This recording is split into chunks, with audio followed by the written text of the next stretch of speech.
guns don't kill people. And here's my proof. You know, I think it's absolutely crazy whenever you hear a politician talking about guns being dangerous and this and that. Do you know what the one thing that 20 different 9mm handguns have in common? Bullets. Guns aren't dangerous. You don't ever hear about people getting killed in the masses, all right, just with guns. Bullets, though, man, they are, you gotta watch out for that. They're a lot more dangerous. Guns, though, guns are perfectly safe. You can juggle them. You can play catch with them. You know, you can actually use it as like hammer to... You haven't ever heard about somebody in Chicago getting killed with a 9mm handgun and they only use the gun. They just hit him with the plastic buttstock multiple times until they stopped moving. That would not be easy. Trying to kill someone with just a gun and no bullets, it'd be very confusing.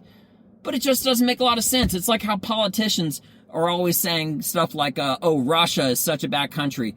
Countries don't have feelings. There's no military that is run without a politician. The people in that country, as like most, okay, are kind of hostage to the president. Russia is not a bad country. Neither is Iraq, or Iran, or India. If you take the chain of politicians that make a country bad, okay, I could almost guarantee you it would probably be anywhere between 100 to 1,000, and that's it. No more. I mean, think about like the top 10 people in a dictator regime. Everybody knows about Vladimir over in Russia, right? Do you think his number 2 guy probably agrees with him? Probably. If he's an elected official and he was elected and he was picked up by Vladimir himself, of course. Of course he probably agrees with him. How far down the chain in any government do you really have to go before people start being like, you know, this guy Vladimir, he's absolutely crazy. I don't believe anything that he's saying at all. But they still want to collect a paycheck. See what I mean? I digress a little bit. But my whole point is that I think it's dumb. People need to stop it. Guns aren't bad. There was just somebody who attacked multiple people with a knife. It was probably Chicago. I say probably because there's a lot of violence there, and I'm pretty sure it was actually in Chicago. But the point is, no one ever talks about taking away knives or seeing what they could do to make knives more dull, except for the part where you would cut into your food. It's just such a dumb circular conversation, like guns aren't dangerous, you know? And this whole thing about assault rifles and everything, don't even get me started. You know how much sense it makes to say an assault rifle? I understand you can take... Listen, I'm an Army vet, all right? And one of the things that me and all of my fellow brothers, we would talk about with each other is how even with an assault rifle, taking multiple shots in a small period of time, it's actually bad because you're wasting, you're wasting what? The dangerous part. You're wasting the bullets, bro. If I had a semi-automatic weapon and I also could flip a button, which you can do on like an M4, M16, whatever, and I had the option between automatic fire or burst fire or single shot, I would choose single shot. Okay? The biggest advancement in weapons in general was a spring system.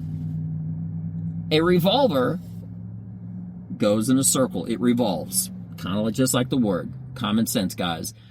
But it's called a gas operated. That doesn't mean it doesn't actually have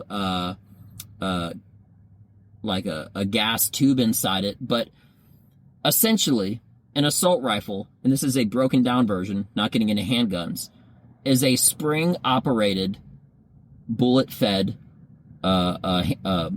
rifle or gun, right? What pushes up the bullets, and it pushes up the bullets in the magazine. There's also a spring coiled in the buttstock for a rifle, right? And what does that do? It absorbs shock. Why? Because when you're taking that second shot talking about taking multiple shots, which is dumb. When you take that second shot, you want to be as close to your target as your first shot as possible.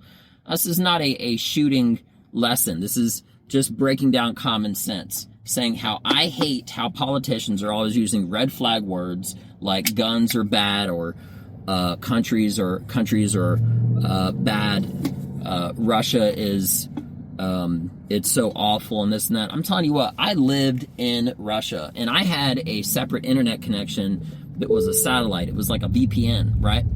And I would look up results in Google, and my friends would look up results in Google, and we had different things. Why? Probably because the servers in Russia, more than likely, as the news media, is government, state-run, state-sponsored media, which is why also, if the news in Russia, if they're talking trash about good old Vladimir, they'll probably get arrested. They don't have a Bill of Rights, free speech, like there is in America, which is so crazy when people talk about, there's a Supreme Court justice that recently said that the First Amendment, the right to speak freely, free speech, right, is making it very hard for her to make her determinations. It shouldn't. It should be a non-discussion. Bullets aren't, guns aren't bad, countries aren't. Bullets are. Politicians in charge of. I had somebody recently that told me that all these different countries, they are to blame for the militaries. And it didn't really make a lot of sense when the guy told it to me. But he was basically saying that if a country really wanted to, its military, all right, if they had a bad order, they would rise up and they would defy and overthrow that government. Let me ask you, how many times has that ever actually happened? All right, start from 0 and count backwards, right? Pretty much none, 0, all right? In this day, in this age, if there's a communist dictator-run country like a North Korea, they don't give their citizens guns to fight back, which was part of the power, part of the reason that America was supposed to be so powerful, because it gave people the right to defend themselves from a tyrannical government, which is exactly what they broke off from when they separated from England. That's what actually started the Revolutionary War, let alone the internal rivalry years later of the Civil War. But that's besides the point, right? That's besides the point. The point is that no country, or no military, even better, runs by itself. Every military is actually just a tool of the political leader in charge of it. And who is the number one? This is like a trick question just to ask you. You've listened this long, thank you. All right. Who is the number one military official in every single country? I'll give you a clue. In America, it's called the commander-in-chief. Who is the commander-in-chief? It's the president. Meaning, politicians are dumb, guns aren't bad, countries aren't bad, and militaries don't work. There's no country that is a military-run country run by a military leader. It's all run by dumb, greedy, tyrannical dictator presidents, if you could even call them that. It's not like any of these people that live in these communist-run countries don't want a better life. You know? And these militaries, these soldiers, I mean, as a soldier myself, you know, when you enlist in the military, you're taught to always obey an order. But there are certain checks and balances, in America at least, that is, right? To prevent following an unlawful order. That little catch, that checks and balances part, that doesn't exist in other countries. Okay? Not all, at least. Right? Imagine it being Nazi Germany and a guy saying that he didn't want to follow orders, what the Nazis would have done. You see what I'm saying? Imagine a lower level military official or military worker who's just trying to pay for food and whatever for his household, right? Joins the military, enlists in the military. Call it Russia. And they don't want to follow an order. They want to be in a military like just like a lot of other people to say they were a veteran, but they don't want to go to war. Well, what if you're just doing it for a paycheck? You see what I mean? That's like saying police officers are bad. It's such a dumb talking point. Police officers are racist. Even the black ones? You see what I mean? I'm going to leave you on this. Not everything is what it seems, which is exactly why I titled this Guns Don't Kill.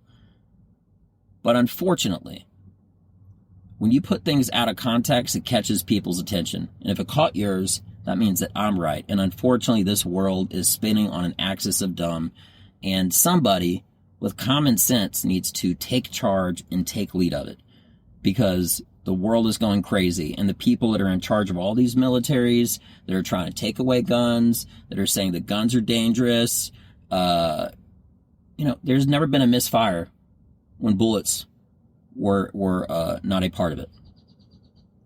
Take the bullets out.